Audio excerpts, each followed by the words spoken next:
ఈరోజు అవతార మండలం మేడగనూరు గ్రామంలో ఈరోజు వాల్మీకుల ఐక్యత గురించి వాల్మీకుల సమావేశం మేడగనూరు నదిసాగి గ్రామ ప్రజలతో ఇక్కడ ఏర్పాటు చేయడం జరిగింది. దీని ముఖ్య ఉద్దేశం ఈ మేడగనూరు రామలింగేశ్వర స్వామి గుడి దగ్గర ఈరోజు వాల్మీకి బోయల శంకరావం పూరించి మళ్ళీ ఉద్యమాలకు నాంది పలకాలనే ఉద్దేశంతో ఈరోజు ఇక్కడ సమావేశం ఏర్పాటు చేయడం జరిగింది. ఇప్పుడు వాల్మీకులను ఎస్టీలుగా గుర్తిస్తామని పోయినసారి అసెంబ్లీలో వాల్మీకులను ఎస్టీలుగా గుర్తించాలని చెప్పి అసెంబ్లీలో బిల్ పాస్ చేసి కేంద్రానికి పంపించడం కూడా జరిగింది.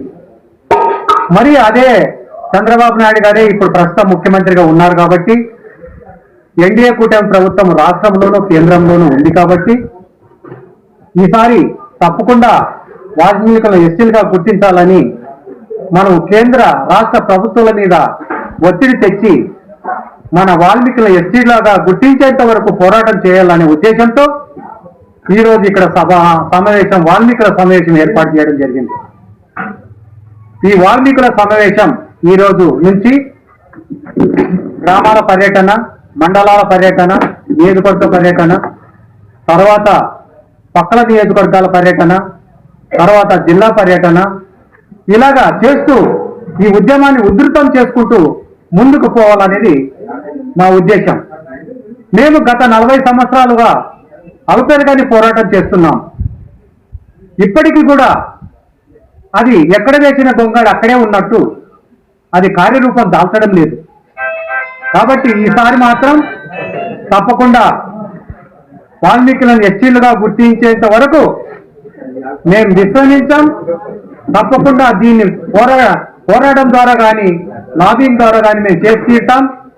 తప్పకుండా మేము 2 విధాలుగా ట్రై చేస్తాం. ఈసారి మా వాల్మీకుల జనాభా ఏంటో, జనసంఖ్య ఏంటో, మన వాల్మీకి సింహగర్జన ద్వారా ఒక 3 లక్షల మందిని కలిపి ఒక పెద్ద మీటింగ్ ఏర్పాటు చేయదలుచుకున్నాం. ఆ మీటింగ్కు చంద్రబాబు నాయుడు గారిని, పవన్ కళ్యాణ్ గారిని ముఖ్య అతిథిగా, లోకేష్ గారిని ముఖ్య అతిథులుగా ఆహ్వానించాలని అనుకున్నాం. కాబట్టి అందులో భాగంగానే ఈరోజు ఇక్కడ మీటింగ్ ఏర్పాటు చేయడం జరిగింది.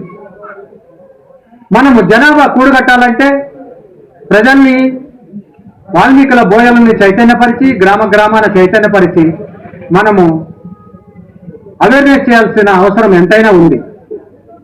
మన మంత్రాలయ నియోజకవర్గాల్లోనే 1,10,000 మంది వాల్మీకి బోయ ఓటర్స్ ఉన్నారు. అయినా మనము ఇంకా వెనుకబడే ఉన్నాం. ఇంకా ఎక్కువ 40 సంవత్సరాలుగా నేను ఇప్పుడు కొంతవరకు వాల్మీకుల అంటే ఏంటో, వాల్మీకుల ఐక్యత అంటే ఏంటో, వాల్మీకులు ఎంత జనాభా ఉన్నారు అని ప్రతి రాజకీయ పార్టీ ఇప్పుడు గుర్తించింది. ఆ గుర్తించిన వల్లనే ఇప్పుడు ఎమ్మెల్యేలు, ఎంపీలు, ఎమ్మెల్సీ టికెట్లు ఇస్తున్నారు, గెలిపిస్తున్నారు. మన వాళ్ళు గెలిపిస్తున్నారు, వాళ్ళు ఎమ్మెల్యేలు, ఎంపీలు అవుతున్నారు, ఎమ్మెల్సీలు కూడా అవుతున్నారు. కాబట్టి నేను చెప్పేది ఒకటే, ఈసారి మనం ఎన్డీఏ కూటమి ప్రభుత్వం రాష్ట్రంలోనూ కేంద్రంలోనూ ఉంది కనుక తప్పకుండా ఈసారి మనము ఎస్టీలుగా గుర్తించేంత వరకు మనం నిద్రపోం. అవిశ్రామంగా మనం కృషి చేద్దాం. అవిశ్వాసంగా నిరంతరంగా పోరాటం చేసి మనము ఎస్టీలుగా గుర్తించేంత వరకు మనము ఈ పోరాటాన్ని ఆగదని ఈ సభాముఖంగా నేను మీ అందరికీ తెలుపుతున్నాను. తప్పకుండా మేము ఎస్టీలుగా గుర్తించేంత వరకు ఈ పోరాటాన్ని చేస్తాం, చేసి తీరుతాం. వాల్మీకులను ఎస్టీలుగా గుర్తించేంత వరకు ఈ పోరాటం ఆగదని మీకు మరొక్కసారి చెప్పుకుంటూ ఇంతటితో విరమిస్తున్నాను.